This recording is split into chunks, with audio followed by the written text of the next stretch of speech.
and welcome back to another edition here of the GSMC Dead Ball Sports Podcast, brought to you as always by the GSMC Sports Network. My name, as always, is Christopher Shepard. Thank you all for tuning in. Happy Tuesday afternoon to you all. And on this Tuesday afternoon, we should have a great show ahead for you all. Be recapping some Wildcard games, specifically the one that took place last night in Arizona between the Vikings and the Rams, then transitioning over to the Packers-Eagles.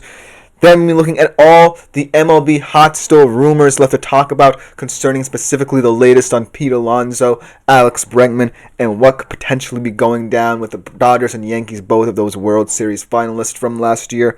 Going to be doing my first ever NBA power rankings, looking at the top 5 teams over the past couple of weeks, and then concluding with my, as always, European football segment. Deschamps stepping down, my reaction after the 2026 World Cup to his departure as France's manager. So it's going to be a great show as always, but before we get into any of it, I do want to remind you yet again that if you haven't done so already, like, follow, and subscribe to the show and the network to keep up to date for all our new content around the network. But if you want to contribute and interact to our shows a little bit more directly, consider making yourselves available to the Super Chat, Super Thanks, and Super Stickers features here on YouTube. Great way, as always, to get your opinions on air. You can also do it through our website, gsmcpodcast.net. As always, just makes our shows that much better. We love hearing all your opinions, getting all your input on our shows, and we genuinely appreciate it on our end as well. Without further ado, let's jump right into my gut reactions to the game last night between the Vikings and Rams in the Wildcard round, the final Wildcard round game. Ultimately, a very disappointing one all around, especially if you are a Minnesota Vikings fan, which my father was, and let me tell you, he did not take this game very well. Ultimately, the Rams run out as 27-9 victors and will face the Eagles on Sunday, and they ultimately deserved it in this one. A very passionate performance from them, considering how affected their city has been by the rampant wildfires that have been going on for the past couple of weeks. As always, my thoughts and prayers to those affected, but they played a lot more passionately than this Vikings team. They were a lot more motivated, I believe, and it didn't seem like the move to Arizona affected them at all. They really played their brand of football, really took it to Minnesota from the opening kickoff, and deserved to win this game handily. On the other side of things, Minnesota looked very rusty, and it looked like they let this location change take a psychological toll on them, rather than a team that has already been through so much this season. And so the contrast between these two teams when they stepped on the field was quite stark, but in a much more surprising manner than I and many others probably had expected it. So without further ado, let's just jump right into the stats and then ultimately the impact this result will have on both teams. Let's start off with the two quarterbacks here. Matthew Stafford played pretty consistently. I wouldn't necessarily say that's one thing I like to talk about. The Rams' offense didn't necessarily impress me so much as deliver on a consistent basis, if that makes sense. Because when I think about how you attack this Vikings defense, I look at it the very same way the Rams would, right? Try and control the football. And that's what they did. And it wasn't necessarily the most impressive in terms of the eye candy they could have thrown at Minnesota. It was more controlled, and it was much more a mature approach than some teams who had come before trying to beat the Vikings. But Matthew Stafford played very well, played within the system, 19-27, 209 yards, 2 touchdowns, and ultimately was the more effective quarterback on the night. On the other side of things, Sam Darnold really struggled. 25 for 40, 245 yards, 1 touchdown, and 1 interception. And at face value, those stats look quite all right, considering it's his first ever playoff start. But then you add in what the Rams defense did to him, and then it becomes a little more glaring. 9 sacks from the Rams defense. Byron Young had 1.5. Another 1.5 for Kobe Turner. They're 2 young edge players. And then the interior of that line, as always, playing very well from Neville Gallimore, the more veteran, experienced player on that interior defensive line. all the way down to Jared Verse and Braden Fisk, the rookie sensations for them as well. And then the secondary, as always, held up pretty well against the versatility of that Vikings receiving core. And so that's why I really think this game went a little bit more unexpectedly than a lot of Vikings fans or just in general NFL fans thought it would, because a lot of people thought it would be evenly matched between these two offenses, right? Nobody really thought that, outside of, say, Minnesota fans who really thought that their defense would get home, and Rams fans who also thought similarly that this game would ultimately be a blowout in one team's favor. But I really do think that both the psychological toll the location change must have put on the Minnesota Vikings from the jump, and also the fact that the Rams really lived up to the blueprint that I had initially set out for them when I was predicting this game, really played into this game being a hefty blowout. And so that's what really shocked me, taking away a lot from this game. And then, of course, in terms of stars of the game for the Rams offense, because someone did really have to shoulder the load a lot more than previously. How about Kyren Williams really stepping up to the plate like I knew he would? 134 total yards, really effective both on the ground and through the air, and really was the difference maker between these two sides. The Vikings really were heavily ineffective in the running game. Aaron Jones really didn't get going for much, and then it really affected the passing game as well. It really affected how Sam Darnold read the Rams' defense and ultimately kept on putting them behind the sticks as well.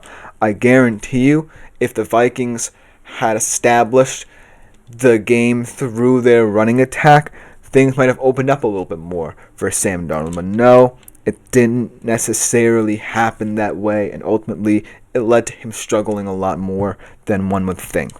But then, all credit has to go, as always, to the Rams defense in a game like this. I knew that the Rams defense was capable of a performance like this, but knew it was going to be highly difficult considering the versatility of what Kevin O'Connell, calling the shots for Minnesota, could do. And so I was a little bit concerned with how this very fearsome yet young Rams defense would hold up against this Minnesota Vikings offense and the multiplicity of what it could do. But they held it very well. They were able to get home, and ultimately the Vikings O-line was heavily underwhelming as well. I think that's a big aspect as well as to why potentially Sam Darnold struggled as much as he did. And a lot of it could be placed on him, but the many injuries along the Vikings offensive line were pretty stark considering how they struggled last night. Obviously, Ryan O'Neal struggled with injury throughout the game. The loss of Christian Darrisaw, of course, the end of the season, really led to this offensive line's downfall, and they could not withstand the pressure the Rams were able to throw at them. And kudos also to Chris Shula, I believe the first-year defensive coordinator for the Los Angeles Rams. Kudos to his game plan, really getting home on Sam Darnold, causing him to struggle throwing the football, and ultimately causing him to struggle to read what they were doing on the back end as well, missing wide open guys, and ultimately not connecting as often as he could with his big stars in Jefferson, Addison, and Hockenson. But then, I do believe that for the future of the Minnesota Vikings, it's highly telling to get this blueprint of what a struggling Sam Darnold looks like. Because let's say the Minnesota Vikings do decide to invest in Sam Darnold in the offseason. Let's say they do decide to extend him and he doesn't go out and test free agency. You have to realize both the ups and the downs with Sam Darnold, and you got a lot of it. And you also have to realize that in these big game environments, these two critical games where the Vikings in the last game of the regular season could have won and had home field advantage, had the bye week to rest up a little bit, and then in this game with a lot of emotional stakes, he really crumbled under the pressure. And so Kevin O'Connell has to assess both of these performances and say, if we do re-sign Sam Darnold and cement him as our starting quarterback for the next couple of years, then we really have to take this with a grain of salt, because we've seen what he's capable of a full regular season with us. But in these big games, he's really let us down. And let's say if he does, on the other hand, try and test free agency, I think he lost a lot of money with these performances and lost a lot of suitors with these performances as well. I was thinking a lot about where Sam Darnold could potentially end up. Teams like the Browns and Steelers come to mind, where he can fit these very structured schemes that get the best out of quarterbacks in play action sets and RPO sets, especially if he were to go to Cleveland under Kevin Stefanski's tutelage, who previously has worked with Minnesota. But now, I really think that when these suitors dissect these last two games for Sam Darnold, they're going to see someone who really will struggle in big moments.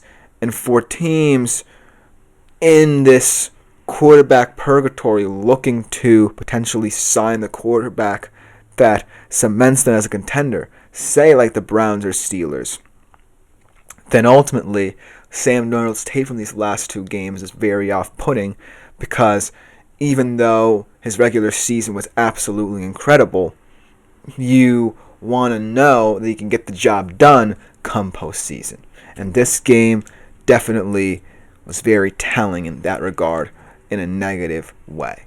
So, looking at this one from both angles, for the Rams, really shows that the future is bright there in Los Angeles. No matter who the quarterback is, I do think that Matthew Stafford's going to have to leave sooner rather than later, and then they're going to try and have to find another quarterback, whether it be via draft or free agency. But right now, they're set up very well for the future, and it's going to be looking like them in Seattle battling it out for NFC West supremacy over the next couple of years. And for the Vikings, you're in a really tough position. You have a quandary to determine between Sam Darnold and J.J. McCarthy at the quarterback position.